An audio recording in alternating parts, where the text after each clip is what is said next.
Welcome back to the Daily Hope and Great Verses. I'm Chuck Butler. Today's verse is Deuteronomy chapter 7 and verse 6.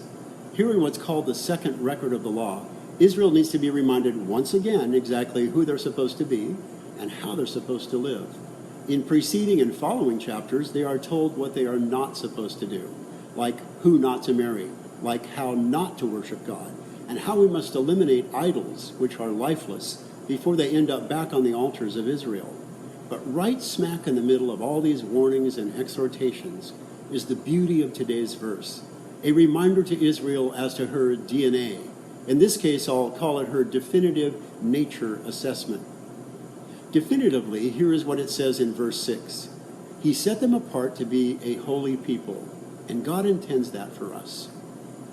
He chose them out of all the peoples of the earth, and we've been chosen and grafted into the blessings promised to Israel. He intends us to be, his own possession. Other translations read, his own very special treasure. When we do a personal definitive nature assessment on ourselves, what should we see? First of all, whatever condition we find ourselves in today, we can be assured because of Christ's definitive, meaning complete and final work on the cross, that number one, we are indeed meant to live for so much more. In life, we tend to manifest either our old nature or our new nature. At times, we just might be convicted enough to ask, number two, have we in any way lost ourselves or lost our way? But we must also reassure ourselves that number three, somewhere inside, we still live. Whenever we have lost our way, we can still eke out that statement. He enters into our lives by invitation, and just like Israel, has always wanted to set us apart, wanted to choose us out of the sea of many, and has also wanted to call us, who believe, his special treasure. All these warnings and exhortations laid out for Israel are still being laid out for us today, solely out of his immeasurable love for us. We all still need to take corrective measures from time to time, if we're willing to admit it. I'm so thankful that the Holy Spirit consistently nudges me with conviction and not condemnation toward new corrective measures I need to take in my own life. Why? Because he has set me apart, and that's his doing, and chosen me, also his doing, and he counts me as his special treasure, and that's so far beyond me.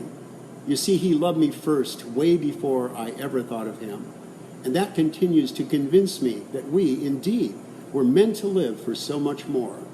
To accept his intent for us to become a holy people seems a big task, but he has set us apart, chosen us, and he treasures us. When we realize all that, I don't know about you yet, but it makes me really want to learn to live that way. So today, the invitation remains to forsake damaging alliances, any idols in our lives, any unholy practices, and to come and live for so much more, to be set apart by the Holy Spirit, to be in awe that he chose us, to become a people for his own possession, his special treasure, to live like never before, with all that forsaking in mind and his open-armed invitation to us. This is going to be a great day. 1 Peter 2:9 says that you are a chosen generation, a holy nation, called out of darkness into his marvelous light. Today, you can enter into the way in which we were always meant to live, into that so much more.